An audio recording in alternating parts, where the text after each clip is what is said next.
Ibihe byiza kuri mwese mukomeje gukurikira gahunda za Mine Plus TV. Aracyari Vode nko bisanzwe.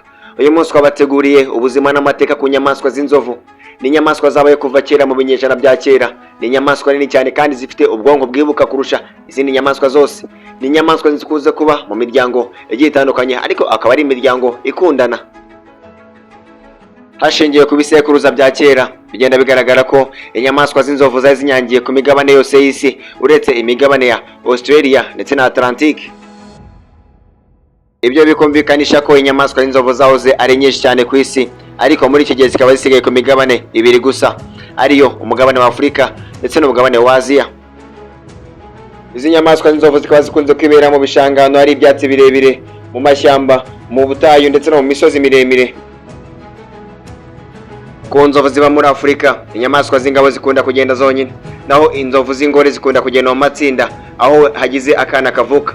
Izi nzovu z'ingore ziza gufasha ngenzi yazo kugahagurutsa ndetse no kukitaho.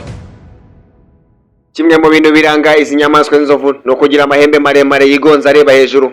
Zikaba zifite ubwonko bwihariye dore ko bufata ibintu byinshi cyane, kandi zikaba zimwe mu nyamaswa z'inyabigango. Ikindi utaruzi ku nzovu zo muri Afurika, ni zimwe mu nyamaswa ziramba zishobora kubaho igihe kirekire dore ko zishobora kubaho imyaka irenga 60. Umwanzi wazo w'izi nzovu cyangwa se umwanzi w'inzovu muri rusange ni ikiremwa muntu, dore ko nta yindi nyamaswa ishobora kuba yayigerereza. Ibyana by'inzovu byicwa n'inyamaswa z'inkazi gusa, urugero nk'intare ndetse n'izindi zigiye zitandukanye. Naho inzovu zo ku mugabane wa Aziya ni nto cyane, zikaba na ngufi ujyanyije n'inzovu zo ku mugabane wa Afurika, zikagira amatwi magufi adakora ku ntugu zayo. Inzovu y'ingabo ishobora kuba yagira uburemere buri hagati ya toni 2 na toni 5, mu gihe inzovu y'ingore ishobora kuba yagira uburemere buri hagati ya toni 3. Inzovu zo ku mugabane wa Aziya zigira uruhu rufite ibara ry'ikijuju kijimye, kandi inzovu z'ingore ntizikunze kugira amenyo ayo benshi bakunze kwita amahembe, ku buryo niyo ameze cyangwa se akaza aba ari magufi cyane. Izo nzovu zikaba zikunze kuboneka mu duce tumwe na tumwe two mu Buhinde, Sri Lanka, Ubushinwa no mu bihugu byo mu majyepfo ashyira iburengerazuba nka Bangladesh ndetse na Nepal. Hashize imyaka myinshi inyamaswa z'inzovu zikoreshwa mu mirimo igiye itandukanye ikiremwa muntu, nko guterura ingiga z'ibiti, kwikorera ibikoresho by'ubwubatsi, guheka abantu no gukoreshwa mu ntambara zigiye zitandukanye ndetse n'ibindi. Zimwe mu ntambara zagiye zirwanwamo n'izi nyamaswa z'inzovu harimo nk'izamenyekanye arizo zizwimo nka Guerre Punique yabaye mu mwaka wa 134 ikarangira mu mwaka w'146 mbere ya Yezu Kristo, aho izi ngabo z'Abaroma zashaka kwigarurira ubwami bw'aba Carthage. Aya mateka y'izi ntambara akaba yaranditswe n'umugabo w'umugereki witwaga Polybe, wari warajyanywe n'ingabo z'Abaroma nk'umunyago, akaba yabyandikiye mu bitabo yise La Histoire. Inyamaswa y'inzovu ni inyamaswa nini cyane ku buryo butangaje, ku buryo iyo iri kugenda ibimeze nk'iri komboka, ikaba igenda ibirometero 6 mu gihe kingana n'isaha iri kugenda gake, naho iri kugenda ku muvuduko mwinshi cyane cyangwa se iri kugenda yihuta ikaba igenda kilometero 40 mu isaha imwe. Izi nyamaswa y'inzovu kandi zifite umutonzi zifashisha iyo ziri kurandura ibyatsi cyangwa se ziri kurisha, ukaba n'intwaro ikomeye cyane zifashisha iyo ziri kurandura ibiti, zikanayifashisha mu gihe ziri kurwana iyo zasagariwe n'izindi nyamaswa, kandi zinayifashisha iyo ziri guhumeka ndetse no guha umubiri wazo amahumbezi, zimenaho amazi cyangwa se kunywa amazi.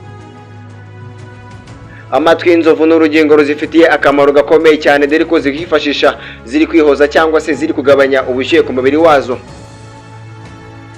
Iyo witegereje neza usanga inzovu zo ku mugabane wa Aziya zifite amatwi ajya kumera neza nk'ikarita y'igihugu cy'Ubuhinde, mu gihe inzovu zo ku mugabane wa Afurika usanga zifite amatwi ajya gukora ishusho y'ikarita ya Afurika ku gutwi kw'iburyo. Ikigero kiri hagati y'imyaka 40 na 60, inzovu zikuka amenyo y'ibijigo, kandi ntiziba zigishoboye guhekenya ibintu cyangwa se ibiti bikomeye. Mu gihe nk'iki inyamaswa zimwe na zimwe z'inzovu zikunda kwicwa n'inzara kubera kubura ibiryo bihagije, kubera kunanirwa guhekenya, zimwe na zimwe zikicwa n'inzara. Amenyo y'inzovu abenshi bakunze kwita amahembe ubusanzwe abaremereye. Aya niyo menyo manini kandi aremereye ugereranyije n'andi menyo yose y'ibindi biremwa cyangwa se ibindi binyabuzima byose biri ku isi. Aya mahembe yazo kandi ziyakoresha ziri gucukura imizi y'ibiti cyangwa se ziri gushakisha amazi, ndetse zikanayakoresha ziri gushishura ibishishwa by'ibiti kugira ngo zize kubona ibyo zirya.